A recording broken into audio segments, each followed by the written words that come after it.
What's behind Broadway's new musical Drought? That's the question the New York Times is asking, and the answer is more complicated than you might think.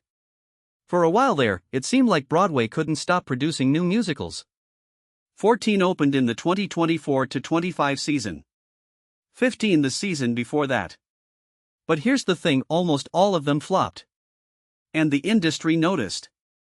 This past season, only 6 new musicals opened on Broadway.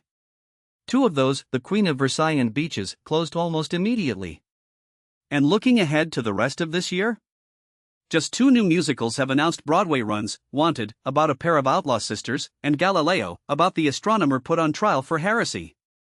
To put that in perspective, the New York Drama Critics Circle decided not to give out a Best Musical award this year at all.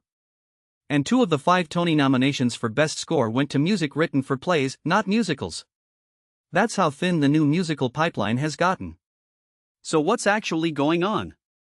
The Times breaks it down to 3 basic ingredients every Broadway show needs: the art, the money, and the real estate. And right now, all 3 are causing problems at the same time. On the art side, several high-profile musicals hit turbulence during pre-Broadway tryouts and had to pump the brakes. Purple Rain, the Prince adaptation with a jaw-dropping budget of nearly $30 million, got rough reviews in Minneapolis and has since replaced both its director and its bookwriter. A Dolly Parton biographical musical ran in Nashville, but insiders agreed it wasn't ready. Parton herself said on Instagram she's been doing a lot of rewriting, and what was supposed to open this fall or early winter is now looking at early 2027. A smaller show called Revolutions, featuring songs by Tom Morello of Rage Against the Machine, got strong notices in Chicago, but producers deliberately held it back rather than rush it to Broadway. As one producer put it, they wanted to avoid what she called the commercial buzz saw of Broadway. On the money front, a longtime entertainment lawyer told the Times that the mismatch between what it costs to mount a show and what it earns has never been greater. Nothing pencils out, as the head of Broadway banking at City National Bank put it, and yet producers keep opening bank accounts for shows that may be 5 or 6 years away from opening. Broadway runs on optimism. And then there's real estate.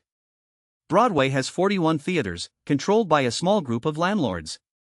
About a quarter of those theaters are still occupied by long-running pre-pandemic shows. New musicals have to compete with star-driven play productions and revivals for whatever's left.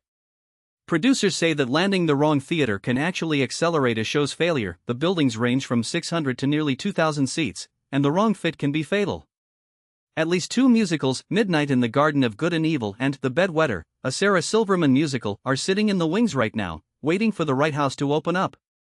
Some shows, meanwhile, have opted to try off Broadway first: lower financial risk, a chance to build word of mouth, and time to fine-tune before the big leap.